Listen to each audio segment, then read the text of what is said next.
we're coming to your city. Gonna play our guitars and sing you a country song. We'll all be flying higher than a jetliner. And if you want a little bang in your yin yang, come along.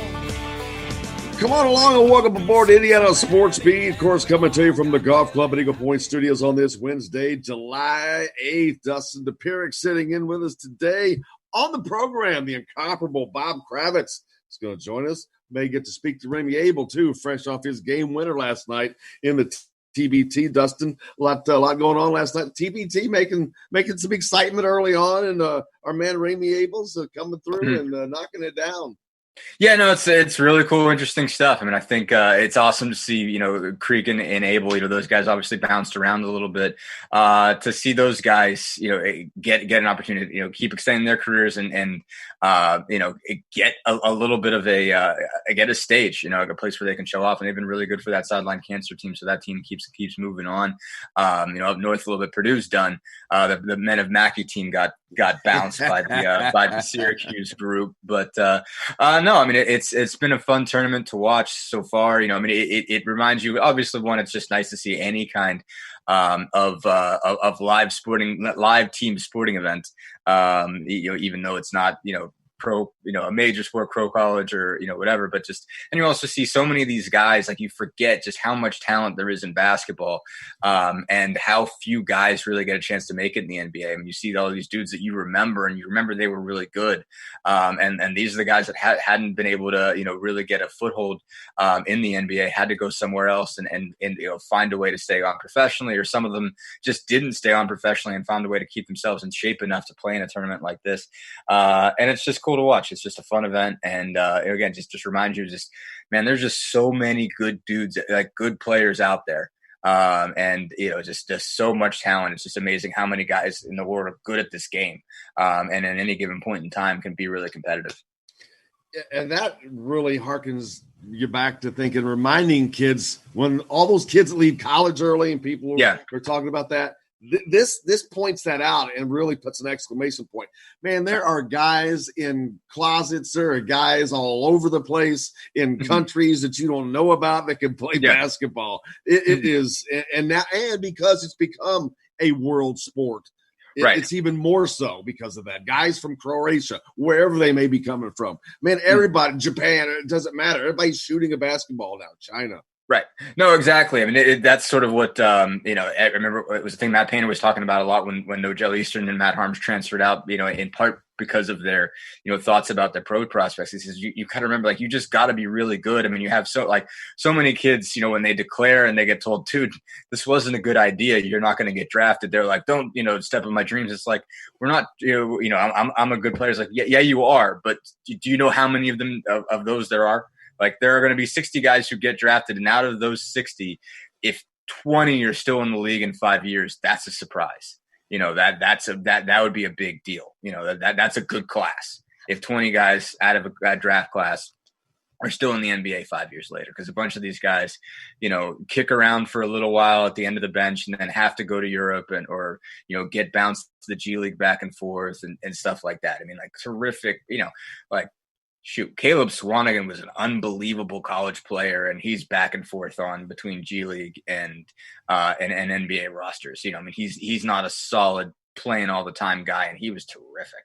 And there's a bunch of those guys. But it also tells you, if you really want to do it, if you're willing to bounce around, if you're willing to change countries, you can stick around for a while too. Maurice Creek obviously had, just sort of tragic might be a little harsh, but just got all the bad breaks you could get in his Indiana career. Went to George Washington, had a good final season, and has found a way to stay in the game. Some other guys haven't stayed in. Maurice Creek has stayed in the game, despite everything that happened for him in college. So there's kind of a two sides to that coin. It's like sticking the NBA is extraordinarily hard. There's just not that many spots. But if you're willing to travel the world, if you're willing to go see things, if you're willing to roll the dice a little bit and you love the game enough to keep sticking with it and follow it wherever it takes you, you do have an opportunity to keep playing professionally and to get a lot out of the game and stick with it and be a good player, 10 years down the road, even if you weren't the best player in college. It's similar to baseball in a way. That's basketball's minor leagues of sorts. It's just in different countries and spread out all over the world. Where baseball, you get to stay in the U.S. Mostly, unless you can go do the Japan or Korea thing. It's not as there aren't as many places as you can go to play baseball. It's more, it's pockets, obviously in East Asia and certainly in the there's not really professional opportunities at the same level. Don't forget about the Korean Baseball League. Oh, KBO. That's what I'm saying. KBO gets it done. KBO is playing. Tells you how advanced South Korea is compared to the rest of us in terms of what we're going through. But they've managed to keep us.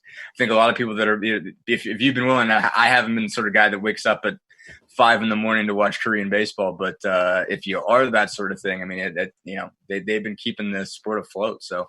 What impressive. World is it that the KBO is keeping the sports world afloat? That's like, it's my goodness. Oh, yeah. Coming up today, though, the Ivy League, we're talking about the big questions. Is there going to be sports in the fall? Is there going to be college football in the fall? The big question that keeps coming up. Well, the Ivy League is kind of – they've been kind of the leader in this stuff since it happened. They were the first to cancel their conference tournaments, first to cancel spring sports, their spring sports, first to do everything. And now today they are deciding what they are going to do with fall sports. I've seen quotes from the Big 12 commissioner that, that's nice. I'm not sure that that's going to have any bearing on what we do. And I think that when it comes to the Power Five, there may be some truth to that. I don't know that it does, but I think that they may have to do the same thing. I can see an all conference only schedule if it happens in the fall. As a matter of fact, I think that that's the only way it happens is a conference. Yeah, I think there's a good chance that there won't be a national championship. There might be college football in the fall and there might be college football in the spring, and it'll sort of be dependent on where you stand. Now, I think the interesting part about the Ivy League piece, obviously the Ivy League is in a totally different scenario when it comes to this than everybody else. I mean, they're still the Ivy League. They're going to get their money. As far as I see, I've seen stuff kicking around that, even when they're not having kids come to, school, even if they're going to do remote education, they're still going to charge their $50,000 a year. They're like, Harvard ain't asking for any less money. And so it's like, all right, like Harvard doesn't need gate receipts at football games. It doesn't need its TV contract. That's not going to be what keeps it afloat. And if they move football to the spring, even if nobody shows up and even if they're the only ones playing, it's not going to throw their world for that much of a loop. If they've still got online classes and they're getting $50,000, for those online classes, they got endowments for days. So all those Ivy League schools are going to be okay. It's a bigger part of the pie for all of these big state schools in the Power 5 conferences. So it's like, okay, if you don't play in the fall, you don't know what that looks like. You don't know what kind of money you're leaving on the table. You don't know how the dynamic changes in terms of what you're competing with. If you come back in the spring, what that looks like, how even it looks to if you play in the spring and then try to do it again next season in the fall, what does that look like?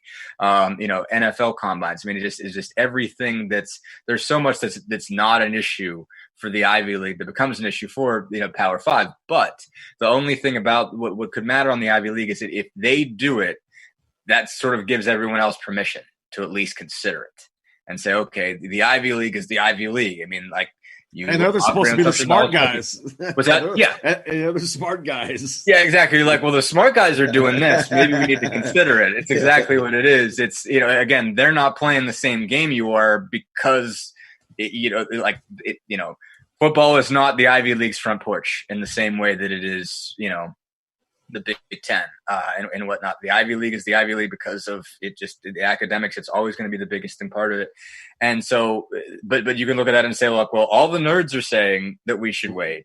So maybe we should, maybe we should. So that will, I think, even them just saying, okay, here's what our structure is going to be when we do it in the spring, allows everybody else to say, all right, let's look into that. Let's think about it. Let's keep it on the back burner. And if, I don't think they're going to make a decision quick, but if you see these rises in cases in Florida and Texas and California turn to a spike in deaths, if it starts to feel like we're right back where we were in end of March, beginning of April, and you're seeing the same effect. Now, I don't think you will, because I think it's a younger, it's a younger crowd that's getting it now. I think older people have maintained, say, hey, I just can't go out.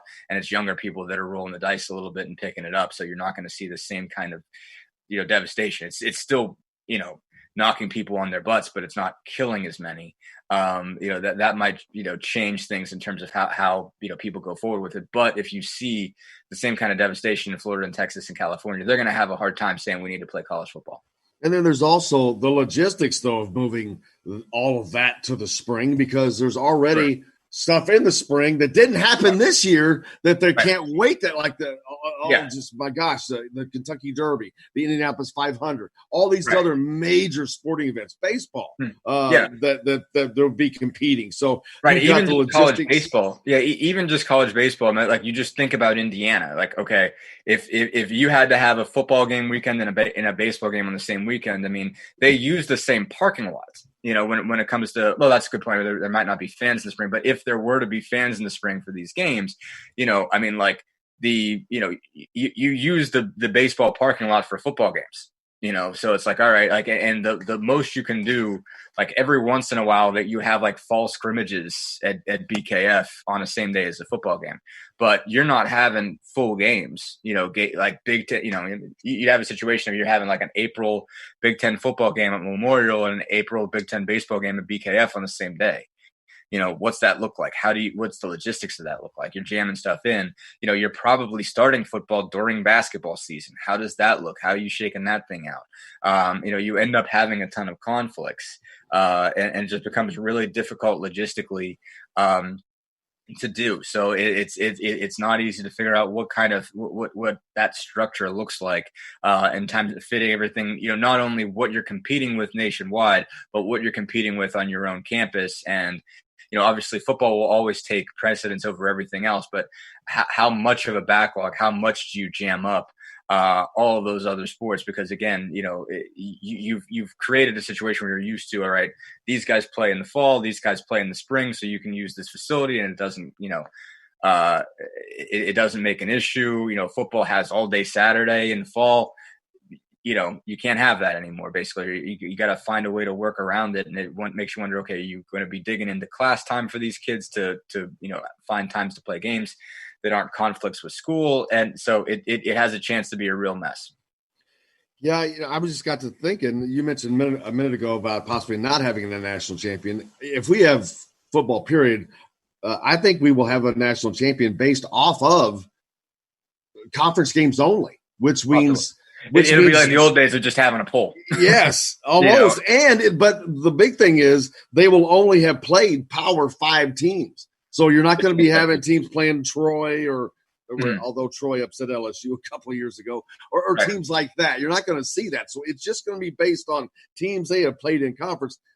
They change things. I mean, I think it's going to change the national championship somewhat, at least the players to be. It's not going to eliminate – you're not going to eliminate Alabama or Clemson or Ohio State, because they still are the behemoths that they are. But I think it's going to alter it some way. Maybe it alters that fourth person in. I don't know. Yeah, no, it could be anything. But, who knows if there will be a playoff, whether they'll be willing to roll the dice on a playoff, as far as the travel and taking that game wherever it might want to be. I can't remember who's up, whose turn is it bowl-wise to host the national championship. Oh, man, please. No, national championship. What bowls are in order? I can't remember. Where was it last year? I don't know if it's the Rose Bowl, the Orange Bowl. I think last year was the Fiesta and the Cotton, right? That sounds right. So we got Rose Bowl and Orange Bowl and Peach Bowl. I think it's the Rose and the Sugar. I think it goes back to year one this time around. So, so you're going to California and Louisiana, who, both have been hotspots at some point in time or another. So, that's an issue. Do you do that? Or again, do you skip a playoff and you do it like the old days where you have a poll and, you fight about it all the time and maybe you have a tie and all that kind of deal, where it's like the 90s all over again. Who knows? I mean, it's just, again, it's unfortunate there are still so many moving parts, and you're only talking about a month away from camp, not even. Yeah, and it's just going to be and not knowing whether or not you're going to play in the fall. That's weird. Yeah. But I mean, I guess they'll know by the time that the camp starts. They'll know. Yeah, they'll have a pretty good idea of plan what they want to do, but you're still a month out with that one, and not sure how it's going to be affected. Again, again, you're seeing more cases every day this week. Every day gets a little bit worse, and you're just like, you don't know what the tail effect of that is going to be yet. And you probably will in 2 weeks. Either it's going to be, it's going to come down, or it's going to be a lot worse. So, and so far right now that every time you try to open stuff up, it becomes like whack-a-mole. It instantly makes it worse. Anytime you try to be like, all right, it seems like we're far enough along. Let's open the bars and the restaurants. Like, can't open the bars and the restaurants. Nope. And plus you didn't have spring ball. So there's arguments. Oh, they could use it being in the fall because you didn't have spring ball last year. But then. Yeah, no, they could, the kids are on the field, and thing. And it's just like, okay. And you're obviously testing every day. And that's what's the optimistic part is, even though you're having positive cases, it's like, okay, quarantine those kids, hopefully based on the fact that they're probably healthy and they probably don't, you never know if they have pre-existing conditions. There's still kids that are, have managed to make college careers despite having asthma. And that's going to, that's a problem. But for a lot of these kids, they're good to go, and, they'll maybe be roughed up for a couple weeks and then they can come back, and test negative and be ready to go. But, you're having a lot of these kids are getting in and they're not, testing positive. I know Penn State, I think had and Indiana came in and it was all good. So, maybe a month from now, everybody's clean and it doesn't matter what's happening in the world. If you don't have fans, you don't bring anybody in, and if you hermetically seal their environments as much as you can, they might be good to go. And a no fans, no outside people environment, have them take all of their classes online, and maybe you might be okay. And make sure that they're not going to parties once everybody else comes back to campus. Speaking of putting in a sealed environment, we've got Bob Kravitz up next. Let's take a break so we can get to Bob. You're listening to Indiana Sports Beat, coming to you, of course, from the Golf Club at Eagle Point Studios, powered by Rivals. Go to thehoosier.com. Back with Bob Kravitz right after this.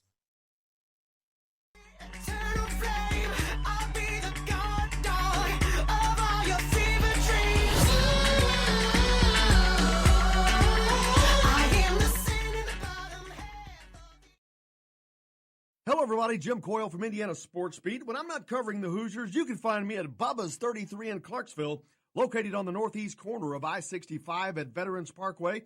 Bubba's 33 has hand-tossed pizzas, bold burgers, and ice-cold beer from a select list of local craft brewers. An incredible food selection, all made fresh daily. Whether you're meeting the team for that post-win meal in the family dining area or meeting friends for happy hour to watch the game on one of Bubba's 50 TVs.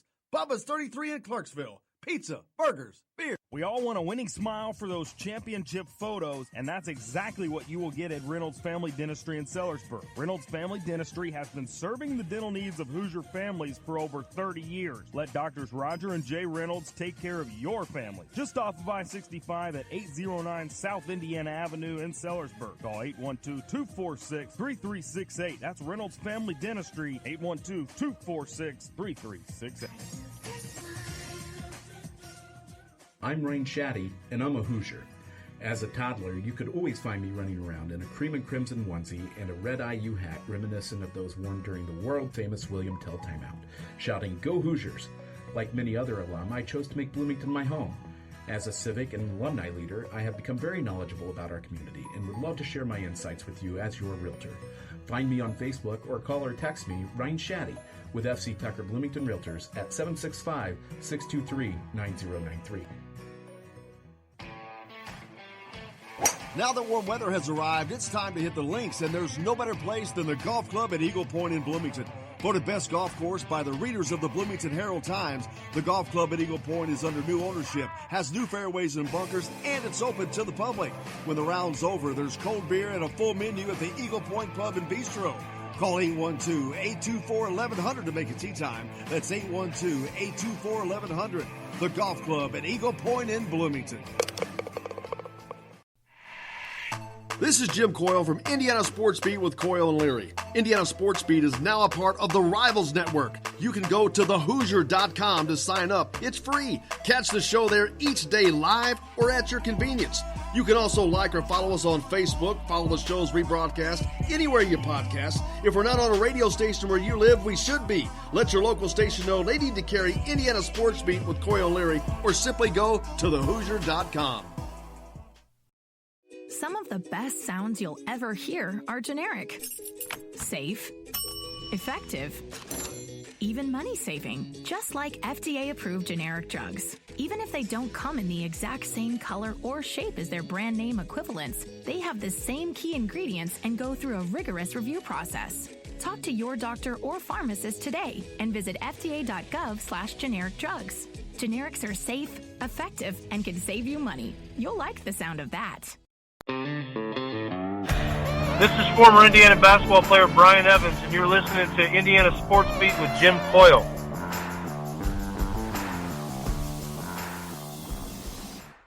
Today's guest is brought to you by Reynolds Family Dentistry of Sellersburg. You need $1 million smile for those championship photos, and that's exactly what you'll get with Reynolds Family Dentistry. Everybody waiting for the fall of man. Everybody praying for the end of times. Everybody hoping they could be the one. I was born to run. Welcome back to Indiana Sports Beat, coming to you, of course, from the Golf Club at Eagle Point Studios on this Wednesday, July 8th. Get you over the hump. Can't imagine a better way to do that than the incomparable Bob Kravitz from The Athletic. Bob, how are you, sir? I am good, man. How are you? Doing great. Got Dustin DePerick here as well. How you doing, Kravy? It's good to hear Dustin's voice almost. Always good to hear his voice. We were just telling stories about you, but they were all good ones, I promise. Only 50% of them are true. How's Bob Kravitz doing? Bob, I know you've been working hard to stay in shape and having a fun summer in that regard, but I hope you're feeling better and doing well. Yeah, I do. Had a little quadruple bypass there back in April. Don't have the combo platter, but I feel great, and I hope to play a little golf today for the first time in many months. So life is good. That's awesome. Wow, getting on the golf. Good day for it. Going to be a little warm out there, but should be nice and dry and fun. It's back to writing as well, because life's not quite the same without Bob Kravitz writing, Dustin. I think we both know that. And I've been looking forward to what have you been doing in that regard? Well, actually, I've got two pieces running tomorrow. One is a long-form piece on Hinkle Fieldhouse. We're doing a whole blitz of stories on great and iconic sports venues, arenas, stadiums. So I'm doing a long piece on kind of the history and some of the little nooks and crannies of Hinkle Fieldhouse. And I'm currently working on something on the Pacers as they prepare to, embark on their great adventure down in Orlando. And, the whole Victor Oladipo thing, which is there's something odd about this, something that doesn't quite add up, but we can talk about that a little later. Bob, if you could, I guess elaborate a little bit as much as you can. I mean, obviously you're, it's a subscription site, so you don't want to give away everything that you got. But what do you, when you're talking about Vic, I mean, what doesn't add up to you? What part of that do you find suspicious? Well, here's the deal. We talked to Victor on last Wednesday, Zoom interview, and he did say, I've got to consider, the possibility of injury when you're trying to ramp up so quickly, especially given his health situation. But at the same time, he made it very clear that he was prepared to go to Orlando on the 9th with the team, which he's still going to go with the team. But he was going to go down and give it a try and try some, after quarantine, try some 5-on-5 basketball, see how the knee and the quad were holding up, and then make a decision as they went along. Well, then 2 days later, we're hearing that he's out. So, and maybe as a city, we've been burned too many times Maybe I'm having Paul George flashbacks, but something just doesn't add up. He was ready to go to Orlando, and then 2 days later he was out. And believe me, I do not blame him or anybody for not wanting to expose themselves to that situation. With the COVID-19 spreading like crazy in Florida and spending all that time in a bubble like you're in the Truman Show, it does not sound like a good time to me, even though they do have golf available on the campus. So I don't blame them. It's just something doesn't add up. Now, do I think he's going to be like Paul George and demand a trade? I don't know. I've heard a billion rumors, some good, some bad. I don't know. But something just does not add up, and I just think this is a situation that bears watching. It's kind of, unfortunately for Indianapolis fans, it harkens back to the Colts and the quarterback situation there that they just sprung on them at the last second. So it's just another kind of punch in the gut for Indianapolis sports fans. And that's exactly right. It's not just Paul George. It's, Andrew Luck, although it's a different set of circumstances. Josh McDaniel leaving them at the altar. And I think that leaves an emotional mark on the city's psychology. We're like, what? You don't love us anymore? You're going to leave too? I think that that all goes into the way we view this Oladipo thing, which may or may not be appropriate. I don't know, but I just have a weird feeling about this. And getting back to the Hinkle Fieldhouse, well, I was thinking not just the other day because there was showing something about this brand new modern stadium and how cool it was, and it really is. And I'm like, wow, that is nice to have all those luxuries. But man, it sure does suck when you don't have the Hinkle Fieldhouses or Wrigley Fields or Fenway Parks. It's so weird how some places have been able to stand the test of time, stand the test of technology and all of that, and still be revered like they are. And the Hinkle Fieldhouse, definitely one of those places. Well, they did it. First of all, they did. Barry Collier and the people he worked with did a great job on the 2014 renovation. They added bells and whistles where they needed to, coaches' offices, the locker room, the video board, making it ADA accessible, all that kind of stuff.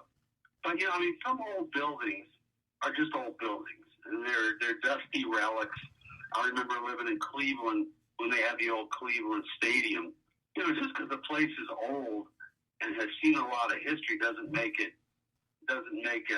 place that necessarily needs to remain. And I always thought that they should blow Cleveland Stadium up and into the lake, which they it was a dump. Yeah, it was a dump. Candlestick Park, Oakland Coliseum. These were just dumpy, crappy stadiums that have outlived their usefulness. Hinkle has not. Hinkle. It's like a song that just never gets old, and you see and feel something different every time you go to Hinkle. And it was really cool taking a tour with a woman who gives tours, a butler. She's an archivist and a historian, and she showed me some of the little hidden corners of Hinkle, places where fans don't normally get to go. And so I hope people enjoy this story. It should be running tomorrow in The Athletic. I can't wait. It sounds amazing. I can't wait to get to it. There's nothing more exciting than learning things about old places that you didn't know. It's just I'm just always fascinated by that type of stuff. Go ahead, Dustin. Yeah, Bob, I wanted to ask you, the last stuff you had out was about the weekend at IMS. Talk about other facilities that really matter. And I thought it was interesting just to kind of read your take on what it was like to be in a fanless event. I guess just talk a little bit more about that. I mean, what was that just sort of experience like this weekend to go back to covering a live event, but being there where, there's not a lot of humans at it. What was just that experience like basically? And what did it tell you about, what to expect for sports as they go forward? It was really weird. I mean, emotionally you kind of ran the gamut because, you get in there and you hear the actual sound of the engines roaring, kind of that guttural, sound that comes from the engines. And that was cool. And I was like, wow, it's back. And then you look in the stands and there's nobody. And you look in the press room and there's only 10 to 15 people in this giant press room, all wearing masks, obviously, all social distancing. And the crazy thing is that when you go to the track now, you have exactly the same access that anybody writing from home has. You basically watch it on TV, on the monitors in the press room, and then you do Zoom interviews from your desk in the press room while these guys are doing their interviews from their haulers. So, you could sit in Charlotte or, Los Angeles or wherever and cover the stupid thing as well as I could because I didn't have any more access to people than anybody else. So it was surreal. It was flat. It was empty. The races themselves were very entertaining, but it was just a really odd existence being out there. Yeah, and I just someone sent a text about all the name changes that are going on out there. Like Washington expected to change. There were a lot of pressure being put on them to change their name, which I would be shocked if it doesn't happen. As much as Dan Snyder has tried to hold on to that, he even has the minority owners, one of which is the CEO of FedEx, wanting to pull out. But someone did mention that the Indiana Hoosiers are all right because no one knows what the hell a Hoosier is anyway. So. No, look, I don't want to make myself out to be some sort of visionary, even though I obviously am. Boys, I'm old, all right?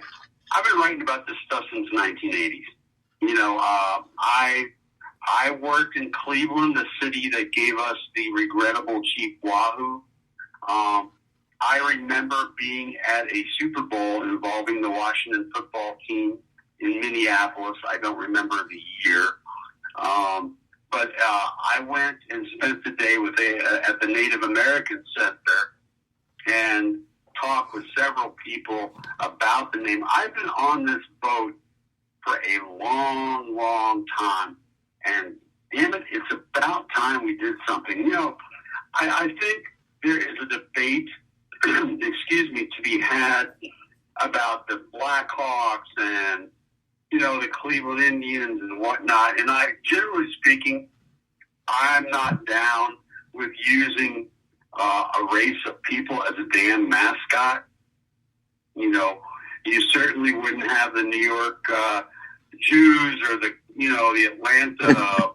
Atlanta African Americans. I mean, you wouldn't do that. I think it's an insult. But Redskins, my God, I mean that's a slur in just about anybody's book. And to me, since the 1980s, that has had to go. And I'm glad that Dan Snyder, who seems to be a real churl of a human being, is finally coming to understand that he is out of touch with reality. He's on the wrong side of history again. And financially, he's being forced. His hand is being forced. Let's not make any mistake. Dan Snyder is not doing this because he saw the light ethically. He's doing it because of finances. And so I hope it happens. Yeah, and then there was one other thing. A tweet came from, I'm forgetting his name right now. Deshaun, it was not Deshaun Watson. Deshaun Young, maybe? Deshaun Jackson. Deshaun Jackson. Now, that was one that it got some attention, but I just thought, now, had that been reversed in a different way, man, how that would have blown up. But it's everything is coming under such scrutiny now. Yeah, absolutely. I mean, and I'm speaking as a Jewish person.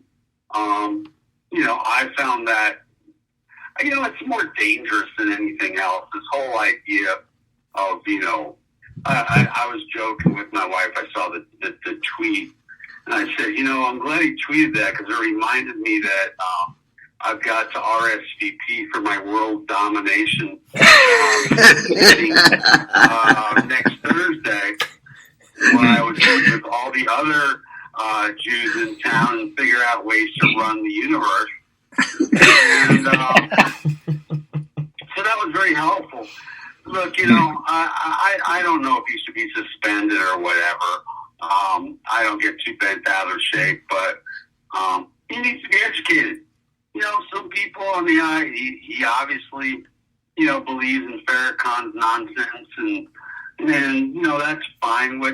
What he needs to do is be educated and understand that Jewish people have been central to the civil rights movement for many, many, many decades, and that we don't share a common history, but blacks and Jews as minorities have dealt with some of the same sorts of things over the course of many years, and we need to be working together, man, not dividing ourselves up. Absolutely. Bob Kravitz joining us. We couldn't be happier. Make sure you check him out at The Athletic. If you're not a subscriber, you should be, because there's some great stuff there. Bob, I can't thank you enough. As always, it is a pleasure getting to talk to you. I'm glad you're feeling better and back to normal and back at it. Yeah, I'm going to start hitting golf balls into the water now, so right back to normal. The only thing I miss it is that I won't be able to meet you at the Blues Bar at the football media days this year, because there won't be any media days this year, unfortunately. Well, whose bar was that again? Which blues artist? Oh, golly. I wish if you'd man, it's on the tip of my tongue. I can't remember. I cannot believe that I can't think of who that was, but I'll think of it as soon as I hang up, I'm sure. Okay. Well, Bob, thanks again, brother. We appreciate you. Bob Kravitz joining us here on Indiana Sports Beat. Coming to you from the Golf Club at Eagle Point Studios. We got more coming up. We're hopefully going to talk to Rami Abel for a second in our next segment, right off of hitting the game winner last night. We're back with more here at Indiana Sports Beat, the Golf Club at Eagle Point Studios, right after this.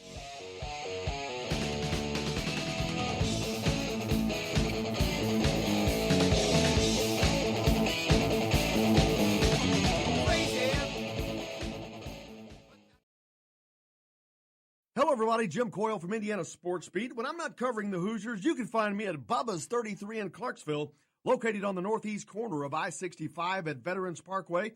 Bubba's 33 has hand-tossed pizzas, bold burgers, and ice-cold beer from a select list of local craft brewers. An incredible food selection, all made fresh daily. Whether you're meeting the team for that post-win meal in the family dining area or meeting friends for happy hour to watch the game on one of Bubba's 50 TVs. Bubba's 33 in Clarksville. Pizza, burgers, beer. We all want a winning smile for those championship photos, and that's exactly what you will get at Reynolds Family Dentistry in Sellersburg. Reynolds Family Dentistry has been serving the dental needs of Hoosier families for over 30 years. Let Doctors Roger and Jay Reynolds take care of your family. Just off of I-65 at 809 South Indiana Avenue in Sellersburg. Call 812-246-3368. That's Reynolds Family Dentistry, 812-246-3368. I'm Rain Shaddy, and I'm a Hoosier. As a toddler, you could always find me running around in a cream and crimson onesie and a red IU hat reminiscent of those worn during the world-famous William Tell timeout, shouting, "Go Hoosiers!" Like many other alum, I chose to make Bloomington my home. As a civic and alumni leader, I have become very knowledgeable about our community and would love to share my insights with you as your realtor. Find me on Facebook or call or text me, Ryan Shaddy, with FC Tucker Bloomington Realtors at 765-623-9093. Now that warm weather has arrived, it's time to hit the links, and there's no better place than the Golf Club at Eagle Point in Bloomington. Voted best golf course by the readers of the Bloomington Herald-Times, the golf club at Eagle Point is under new ownership, has new fairways and bunkers, and it's open to the public. When the round's over, there's cold beer and a full menu at the Eagle Point Pub and Bistro. Call 812-824-1100 to make a tee time. That's 812-824-1100. The golf club at Eagle Point in Bloomington. This is Jim Coyle from Indiana Sports Beat with Coyle and Leary. Indiana Sports Beat is now a part of the Rivals Network. You can go to thehoosier.com to sign up. It's free. Catch the show there each day live or at your convenience. You can also like or follow us on Facebook, follow the show's rebroadcast anywhere you podcast. If we're not on a radio station where you live, we should be. Let your local station know they need to carry Indiana Sports Beat with Coyle and Leary, or simply go to thehoosier.com. Some of the best sounds you'll ever hear are generic, safe, effective, even money-saving, just like FDA-approved generic drugs. Even if they don't come in the exact same color or shape as their brand name equivalents, they have the same key ingredients and go through a rigorous review process. Talk to your doctor or pharmacist today and visit fda.gov/generic drugs. Generics are safe, effective, and can save you money. You'll like the sound of that. Hey, this is Jordan Halls, former Indiana Hoosier. Keep up with Indiana sports on Indiana Sports Beat.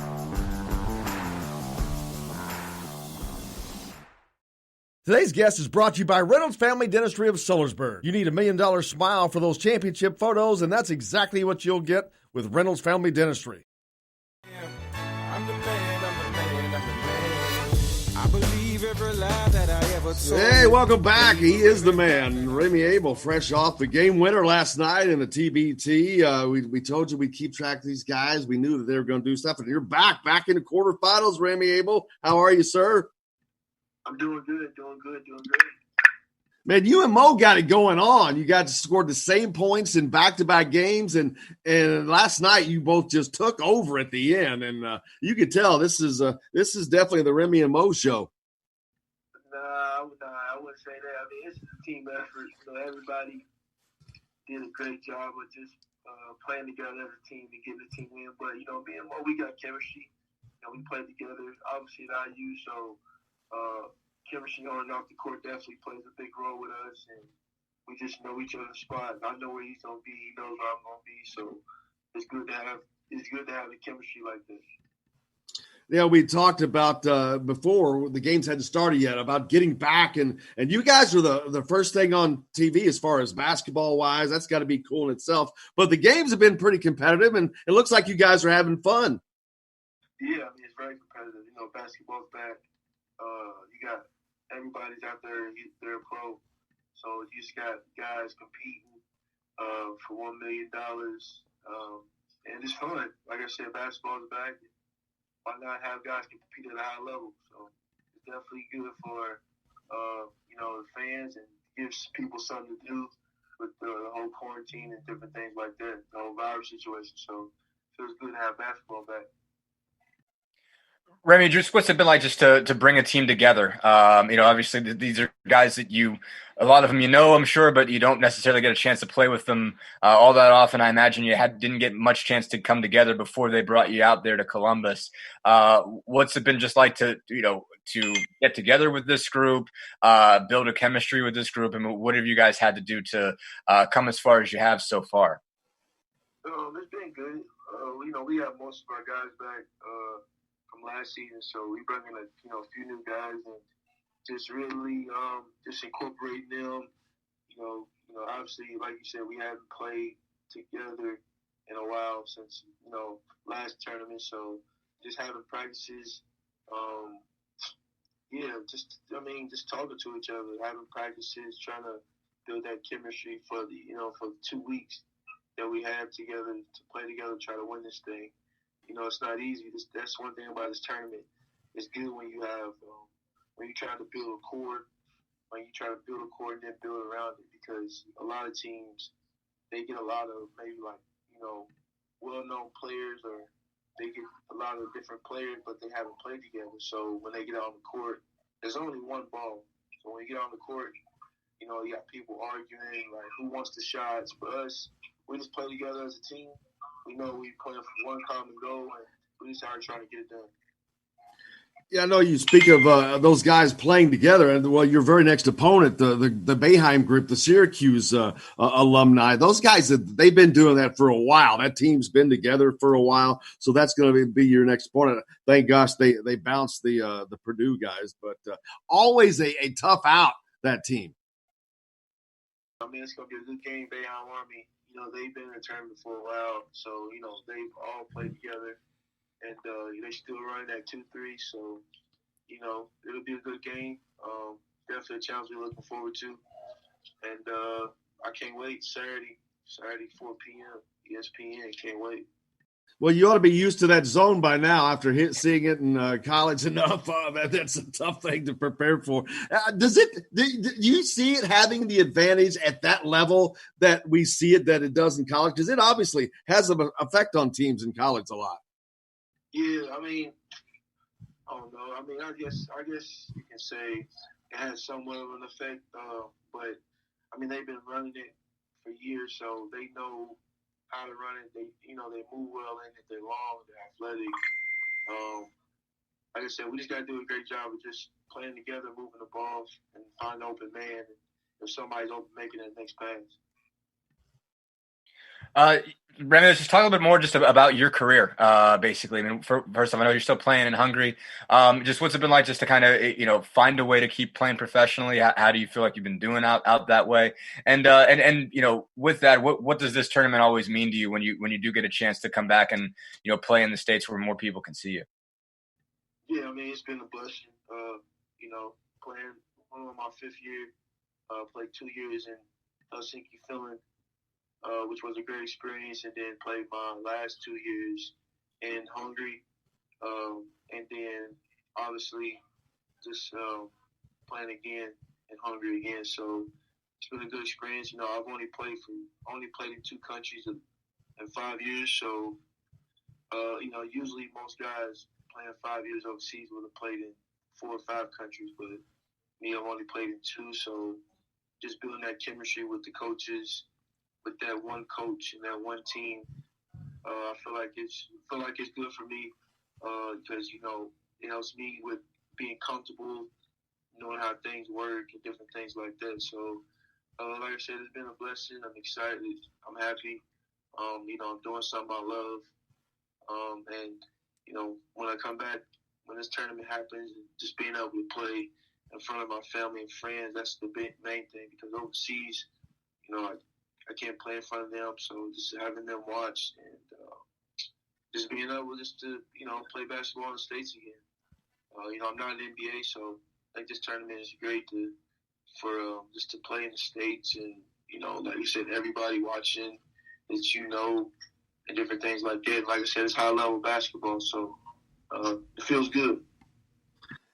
I don't know if people understand the rigors of just being a pro athlete, period, the travel and all that. If you're in your own country is tough enough, but when you're in another country and you've got to navigate all of that by being in different languages, and that goes on for a long time. How long do you think you can go? Because that's a tough thing to battle when you live outside of the country for that many months out of the year. Is this something you think you can see yourself doing for another 5 years? I mean, yeah. I feel like I've made it, 5 already, so why not go another 5? I definitely want to play as long as possible, because the ball is going to stop bouncing sooner or later. And so I definitely want to keep playing as long as I can, make as much money as I can and just enjoy the game. Like I said, basketball don't last forever. It's been a blessing for me to play for these 5 years so far. Yeah, like I said, it's not easy. It's not easy playing overseas. I don't think it's for everybody.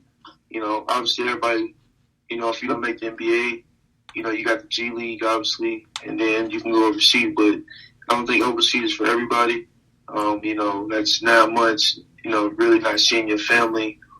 Obviously you can have, maybe your family come over there, but, you're not going to really see your family and friends. So it's not easy just to pick up the phone and be like, yeah, you want to hang out. So it's a grind, just playing basketball, practice, and that's about it. But it's a lot of other things to do there. You can still do other things, have fun, relax, maybe go out a little bit. They got, a lot of different food places and things to do, so it's fun. But it's, like I said, it's been a blessing. Well, man, we appreciate you taking the time to join us in between wins, and we hope we're going to do this again. We follow you guys along, and you guys just keep getting 17 and 13 every game, and things should fall into place. But tell Mo we say congratulations as well. We'll be talking to him soon, and man, good luck against Boeheim. Knock those guys out and keep going. Thanks so much. Thanks for having me on, and I appreciate it. You bet. Ramey Abel joining us from Sideline Cancer of the TBT right now, former Hoosier. Hoping those guys can keep going. Man, that'd be cool to see them make the finals, Dustin. That just no, it really would. And especially, I think Remy and Mo have very interesting sort of places in Indiana basketball history. Obviously, they both ended up transferring out, for their final years. But I think there's really a lot of affection, I think, for them, for those guys with IU. I think they were a lot of people enjoyed watching them play. Certainly everybody thought Mo was going to be a superstar and probably would have if he didn't go through those just brutal gruesome knee injuries in his freshman and sophomore year. And I think Remy, by the time Remy got there, I mean, Remy had a bigger role than Mo did, just because Mo just was never, at that point just really wasn't there. Even when he was trying to make comebacks every year, I mean, he could only make so much of an impact. And I think there was a year he didn't even play. But Remy was really important. You kind of forget just how important he was as a guard off the bench, as a guy who could play the one or the two. He could run the one playing next to Halls, or he could play the two next to Yogi. I mean, he could really defend, and he could really get after guys. He could finish at the rim. He was just a tough player and just a hard playing dude who really mattered, I think, for those IU teams. So even though he left and, ended up playing a lot of his career at Xavier, he was still important for, those Indiana teams. And so I think a lot of people look back, fondly at what those guys brought. And I think it's been cool for Indiana fans to continue to follow those guys, as they follow everybody. But, I think they particularly have some affection there. And it's just nice to see those guys succeed for after they did take some hits, when they were in school. Yeah, there's if you're an IU basketball player, there's no doubt that you can cement your legacy with one great game. Who gets 31 points against Kentucky as a freshman? Right. I mean, it just doesn't happen. And that Kentucky team, and you look back at this, and Mo scores 31, and a bunch of guys who end up being sort of core to those Sweet 16 teams. In 12 and 13 were overmatched. I mean, Jordy Halls again was a just terrific Indiana player, and he had to deal with John Wall, and he was just it wasn't fair at that point. I mean, those guys, Watford, Halls, Elston, those guys had a long way to go at that point. I mean, that was really the game that told you this is how far back they are. But Mo made that game competitive. Mo was the guy who looked like he belonged on the floor, and that was that Kentucky team gets bounced, I think, in the Elite Eight, but they were as good as any of them, with the exception of the 11-12 team that wins the title. That Anthony Davis, Kid Gilchrist team was at a higher level, but Wall and Cousins and with Bledsoe, and Patterson, like that team was loaded, and it was nasty, and they came into Assembly Hall. I mean, when Wall dunks on Hall, you're like, oh man.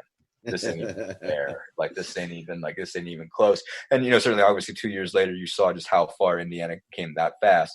But for Mo at that point, I mean, Mo was as talented as a freshman as there was in the Big Ten at that point. When he blows out the knee against Bryant, he was looking like a guy that could be Big Ten Freshman of the Year. He was right there, and obviously, you never saw him hit that level again. You started to see him get some level of comfort at the beginning of the next season, then he blows out the knee again. You're like, man, this dude just, it just ain't fair. He just ain't built right. He just basically just had really skinny legs. And Pat Graham.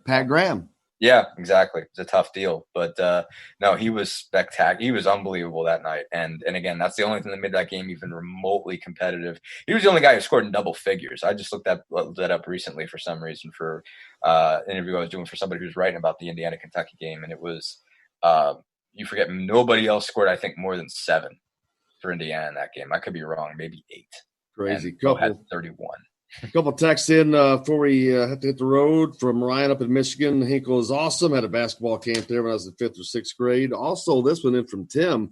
Some breaking news. Jimmy Johnson cleared to race at Kentucky this weekend after testing 2 positives, 2 negatives, I would say, 24 hours apart, Monday and Tuesday. So there's some good news for him because that last race cost him. He dropped a bunch. And if you're familiar with NASCAR, the chase, the playoff system, man, and that's he missed it last year for the first time in his career. That would suck for the last year to get knocked out by that. Right. But so he'll be there, NASCAR fan, so you don't have to worry about that. But, man, it's been another great day. I think tomorrow, maybe Matt Roth, I can't remember. I know Friday, Ernie Thompson is going to be with us. So looking forward to that as well. And so, rolling, man, another great week. And I cannot thank Bob Kravitz enough from Remy Abel for joining us. And, of course, the great Dustin Pierick as well. It's been another great day, man. Look forward to going out and having another one. Dustin, thanks a lot for being on with us. Sounds good. Thanks for having me.